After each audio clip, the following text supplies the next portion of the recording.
메르스나 사스에 대한 약이 나왔지만 이번 코로나 바이러스에 대해서 쓸 수 있는 약이 없다는 거죠.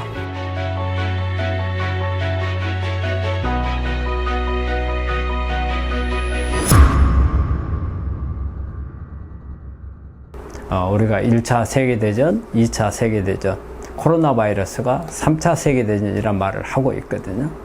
그래서 우리 생활도 이 코로나로 인해서 엄청 많이 변화가 일어날 거라고 그래요. 그래서 요즘에는 AC, BC란 말을 쓰고 있거든요. 애프터 코로나, 비포 코로나. 우리 코로나 바이러스, 그러면 제일 먼저 이게 이제 이 바이러스 특징을 알아야 되거든요. 우리 바이러스라는 것은 우리 세균하고 틀리거든요.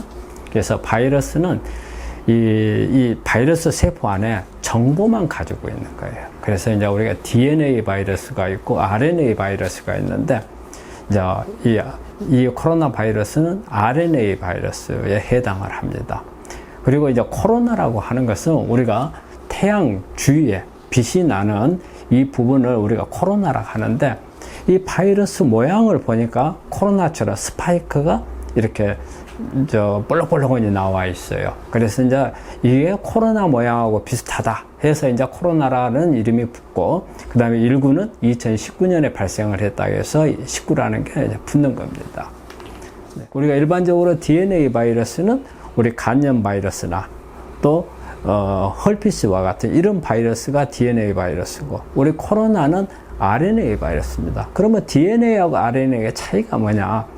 DNA는 우리가 유전자 정보를 제공해주는 역할을 하는 거고, RNA 바이러스는 DNA에서 정보를 받아서 우리가 라이보솜이라는 곳에 전달을 하는 게 RNA 바이러스입니다.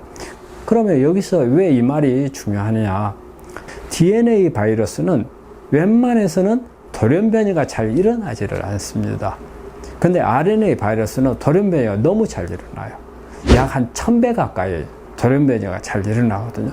그래서 DNA 바이러스는 여기에 대한 어떤 치료가 나오거나 어떤 백신이 나왔을 때 장시간 이용을 할 수 있는 부분이 있는데, 이 RNA 바이러스는 돌연변이가 너무 빨리 일어나 버리기 때문에 우리가 백신이나 치료제가 나오고 나면은 새로운 종으로 바뀌어 버린다는 거죠.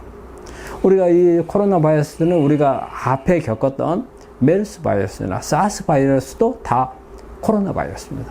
이게 변종이 온 거거든요.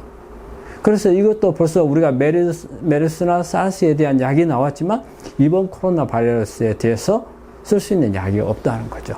근데 이건 이번에 이 코로나 바이러스가 끝난다 하더라도 또 다른 변종이 나올 수 있다는 거죠. 그렇게 되면은 또 치료제도 새로 만들어야 되고 백신도 또 새로 만들어야 되고, 그렇기 때문에 앞으로 이 코로나 바이러스는 앞으로도 계속 어떤 문제점을 가지고 있고 우리를 괴롭힐 수 있는 그런 질환이 아닌가 이런 생각을 합니다.